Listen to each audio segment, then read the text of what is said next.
नमस्ते, हमेशा खुश रहो बिटिया। This is JVN doctor Rakesh Sharma, professor department organon of medicine and homoeopathic philosophy, जो कि Vidyapeeth women's university Jaipur. Our today's session is Robert's philosophy, chapter 36,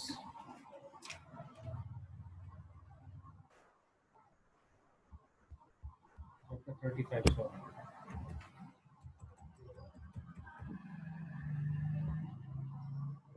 Like all principles, those of homeopathy have been discovered and evolved through the crucibles of time, experimentation, and increasing enlightenment. Like all principles, to they stand whether or not they have the ascription of those who profess to be their adherents. They are principles that to those who understand and seek to apply them, and to those who benefit from their application, stand preeminent, unchangeable in spite of all changes in the therapeutic fashion.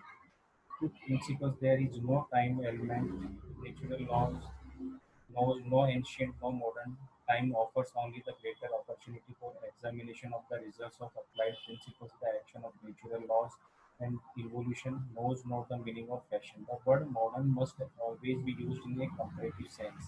This is never appreciated more clearly than when considered in the light of medical practice and those elements of those practice of today that have survived the crucible of time have rightly become recognized as the principle of the art. Consider the discovery of the synthetic group of drugs. There has been the continuous progression of these substances over a period of years: aspirin, luminol, the phenols, the sulfonamides, the vitamins, and numerous others. Each discovery has been hailed as a modern development of science for the conquering or alleviation of the ills of mankind. Sober investigation of the claims of these therapeutic measures astounds us with the conviction that in almost every instance the target at which these measures are aimed is a single symptom or at most a small group of symptoms and not at the patient himself.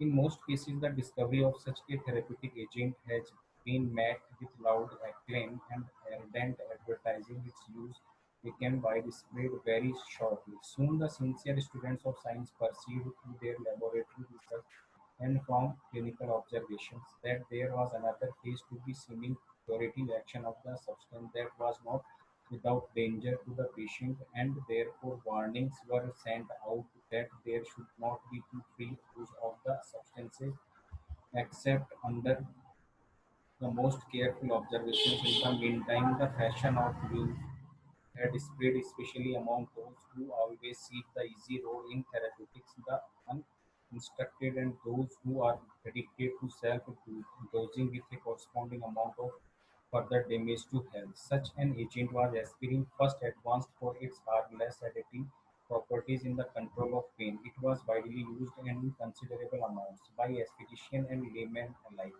until its depressant properties came to the respected by careful therapeutics. Homeopathic physicians have long known in the dangers of suppressive measures and have always had huge respect for the innate powers of any medicament. It was Hahnemann who observed that any drug was poisonous if dangerous dosage was given. Therefore, it is to be expected that homeopathic physicians early recognized the danger of the synthetic drugs. Among them, the coal tar derivatives. The ability of the trained homeopath to observe and correlate symptoms made it a foregone conclusion that he would easily trace the depressed vitality, the heart attacks, and the many collapse conditions to the frequent use of aspirin and like painkillers. The homeopathic physician is likewise trained to realize the dangers of suppressed or masked symptoms, that pain has its beneficent aspect as a guide post, and that the discomfort of an acute cold or gripe cannot be suppressed without grave danger to the ultimate health of the patient. The prevalence of the symptom never been well since is proof of this. The phenols and especially phenobarbital were hailed loudly as curative and especially as palliative of many ills. It was not long before their deadly nature was discovered and the warnings were posted against their use. They are still used extensively but much more conversatively than formerly. In many of these instances, it is the early dangerous action that is discovered and the later more insidious and long lasting effects are discovered or ignored until too late. These become constitutional and therefore are unrecognized. Of course, all these effects from list first to last are homeopathic proof of the potentialities of cure that lie in these synthetic drugs. To the homeopath, however, there should be but one criterion for their use: the similarity of symptoms produced in the healthy of application to like in the sick. The homeopathic adage that we try to cure the patient rather than the disease might well be supplemented by the statement that we do not presume to snatch the patient from an acute illness from which, by the grace of his dynamic energies, he might well recover.